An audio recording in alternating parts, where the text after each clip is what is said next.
Tradesman and the scraper still troublesome. Gowing rather tiresome with his complaints of the paint. I make one of the best jokes of my life. Delights of gardening. Mr. Stillbrook, Gowing, Cummings and I have a little misunderstanding. Sarah makes me look a fool before Cummings. April the 9th. Commenced the morning badly. The butcher, whom we decided not to arrange with, called and blackguarded me in the most uncalled-for manner. He began by abusing me and saying he did not want my custom. I simply said, "Then what are you making all this fuss about it for?" And he shouted at the top of his voice, so that all the neighbours could hear, "Pah! Go along, I could buy up things like you by the dozen." I shut the door and was giving Carrie to understand that this disgraceful scene was entirely her fault, when there was a violent kicking at the door, enough to break the panels. It was the blackguard butcher again, who said he had cut his foot over the scraper, and would immediately bring an action against me. Called at Farmerson's, the ironmonger, on my way to town, and gave him the job of moving the scraper and repairing the bells, thinking it scarcely worth while to trouble the landlord with such a trifling matter. Arrived home tired and worried. Mr. Putley, a painter and decorator, who had sent in a card, said he could not match the colour on the stairs, as it contained Indian carmine. He said he spent half a day calling at warehouses to see if he could get it. He suggested he should entirely repaint the stairs. It would cost very little more. If he tried to match it, he could only make a bad job of it. It would be more satisfactory to him and to us to have the work done properly. I consented, but felt I had been talked over. Planted some mustard and cress and radishes, and went to bed at 9. April the 10th. Farmerson came round to attend to the scraper himself. He seems a very civil fellow. He says he does not usually conduct such small jobs personally, but for me he would do so. I thanked him and went to town. It is disgraceful how late some of the young clerks are at arriving. I told 3 of them that if Mr. Perkup, the principal, heard of it, they might be discharged. Pitt, a monkey of 17, who has only been with us 6 weeks, told me to keep my hair on. I informed him that I had had the honour of being in the firm 20 years, to which he insolently replied that I looked it. I gave him an indignant look and said, "I demand from you some respect, sir." He replied, "All right, go on demanding." I would not argue with him any further. You cannot argue with people like that. In the evening Gowing called and repeated his complaint about the smell of paint. Gowing is sometimes very tedious with his remarks, and not always cautious, and Carrie once very properly reminded him that she was present. April the 11th. Mustard and cress and radishes not come up yet. Today was a day of annoyances. I missed the 8:45 bus to the city through having words with the grocer's boy, who for the second time had the impertinence to bring his basket to the hall door, and had left the marks of his dirty boots on the fresh, cleaned doorsteps. He said he had knocked at the side door with his knuckles for a quarter of an hour. I knew Sarah, our servant, could not hear this, as she was upstairs doing the bedrooms, so asked the boy why he did not ring the bell. He replied that he did pull the bell, but the handle came off in his hand. I was half an hour late at the office, a thing that has never happened to me before.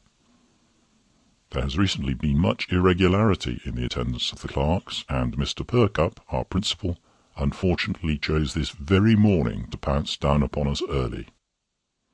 Someone had given the tip to the others. The result was that I was the only one late of the lot. Buckling, one of the senior clerks, was a brick, and I was saved by his intervention. As I passed by Pitt's desk, I heard him remark to his neighbour, "How disgracefully late some of our head clerks arrive."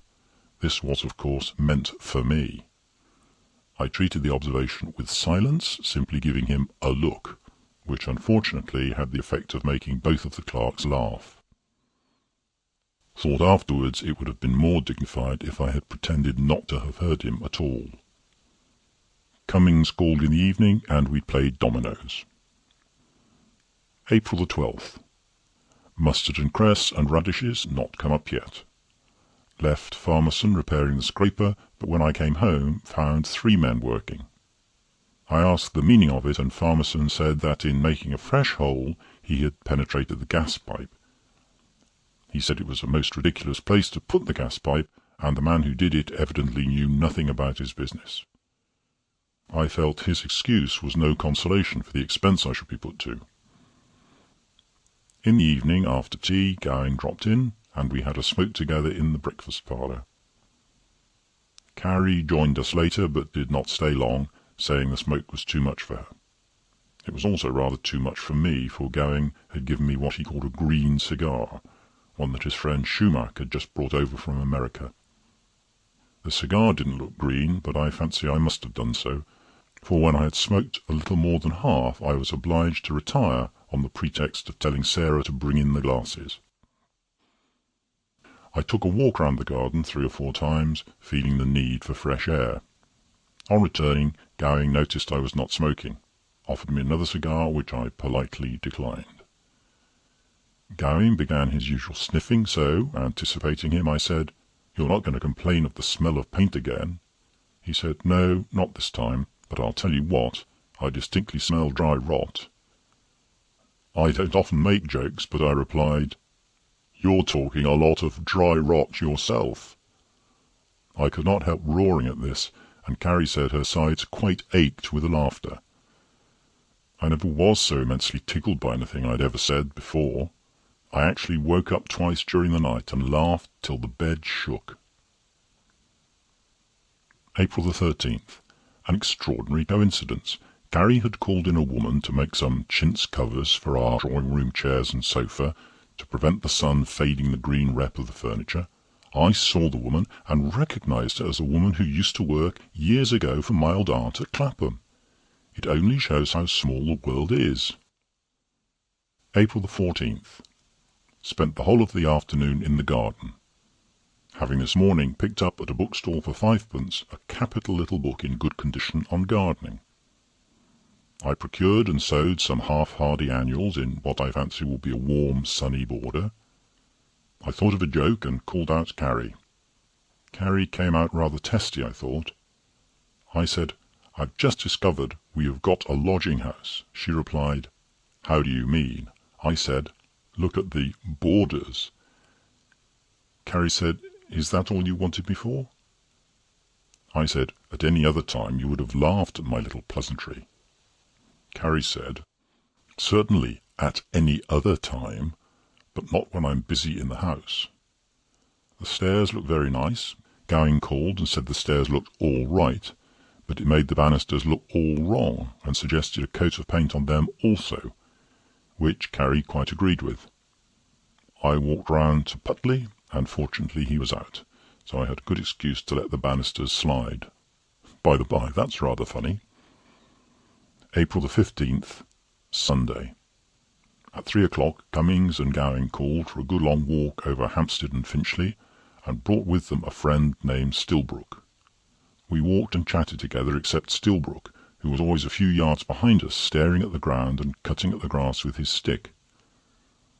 As it was getting on for 5, we 4 held a consultation, and Gowing suggested that we should make for the Cow and Hedge and get some tea. Stillbrook said a brandy and soda was good enough for him. I reminded them that all public houses were closed till 6 o'clock. Stillbrook said, "That's all right, bona fide travellers." We arrived, and as I was trying to pass, the man in charge of the gate said, "Where from?" I replied, "Holloway." He immediately put up his arm and declined to let me pass. I turned back for a moment when I saw Stillbrook, closely followed by Cummings and Gowing, making for the entrance. I watched them and thought I would have a good laugh at their expense. I heard the porter say, "Where from?" when, to my surprise, in fact disgust, Stillbrook replied, "Blackheath," and the 3 were immediately admitted. Gowing called to me across the gate and said, "We shan't be a minute." I waited for them the best part of an hour. When they appeared, they were all in most excellent spirits, and the only one who made an effort to apologize was Mr. Stillbrook, who said to me, "It was very rough on you to be kept waiting, but we had another spin for S&B's." I walked home in silence. I couldn't speak to them. I felt very dull all the evening, but deemed it advisable not to say anything to Carrie about the matter. April the 16th. After business, set to work in the garden. When it got dark, I wrote to Cummings and Gowing, who neither called, for a wonder, perhaps they were ashamed of themselves, about yesterday's adventure at the Cow and Hedge. Afterwards made up my mind not to write yet. April the 17th. Thought I would write a kind little note to Gowing and Cummings about last Sunday, and warning them against Mr. Stilbrook. Afterwards, thinking the matter over, tore up the letter, and determined not to write at all, but to speak quietly to them. Dumbfounded at receiving a sharp letter from Cummings, saying that both he and Gowing had been waiting for an explanation of my, mind you, my extraordinary conduct, coming home on Sunday. At last I wrote, I thought I was the aggrieved party, but as I freely forgive you, you, feeling yourself aggrieved, should bestow forgiveness on me. I have copied this verbatim in the diary because I think it is one of the most perfect and thoughtful sentences I have ever written. I posted the letter, but in my own heart I felt I was actually apologising for having been insulted. April the 18th. Am in for a cold. Spent the whole day at the office sneezing. In the evening, the cold being intolerable, sent Sarah out for a bottle of Kinahan. Fell asleep in the armchair and woke with the shivers. Was startled by a loud knock at the front door. Carrie awfully flurried. Sarah still out, so went up, opened the door, and found it was only Cummings. Remembered the grocer's boy had again broken the side bell. Cummings squeezed my hand and said, I've just seen Gowing. All right, say no more about it. There is no doubt they are both under the impression I have apologised. While playing dominoes with Cummings in the parlour, he said, By the by, do you want any wine or spirits? My cousin Merton has just set up in the trade, and has a splendid whisky, 4 years in a bottle, at 38 shillings.